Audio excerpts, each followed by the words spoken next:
વિષ્ણુ સહસ્ત્ર, આહા સાહેબ મને બહુ ગમે એટલા માટે. દુનિયામાં એક વિષ્ણુ સહસ્ત્ર એક જ એવું છે કે ભગવાનના સન્મુખ બોલાયેલું સ્તોત્ર છે. ભગવાન દ્વારકાધીશ શ્રી કૃષ્ણ ઉભા છે અને યુધિષ્ઠિર મહારાજ ભીષ્મ દાદા બાણસૈયામાં સૂતા છે. કેવી ઘટના વિચાર કરો, ભક્તને બાણ વાગ્યા છે. મહાભારતમાં લખેલું એક બે ની હજારો બાણ વાગેલા છે. અને યુધિષ્ઠિર સાક્ષાત ધર્મનું સ્વરૂપ કહેવાય. એ ધર્મ એ ભીષ્મ દાદા ભક્તને પૂછ્યું, કો ધર્મ સર્વ ધર્માણામ ભવતઃ પરમો મત કિમ જપન મુચ્યતે જંતુ જન્મ સંસાર બંધનાત.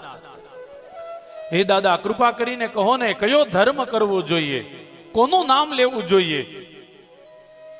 ત્યારે યાદ રાખજો, મરતી વ્યક્તિ કોઈ વ્યક્તિ આપણને ઉપદેશ આપે ને એ નોટ ડાઉન કરવા જેવું હોય. હજી એકવાર કહું, સાંભળો બધા. કોઈ વ્યક્તિ મળતી વખતે જ્યારે આપણને ઉપદેશ આપે ને એને નોટ ડાઉન ખાસ કરો. કારણ કે મળતી વખતે નીકળેલા શબ્દ જે છે ને વાસ્તવમાં અંદરના આત્માથી બોલાયેલા શબ્દ હોય છે.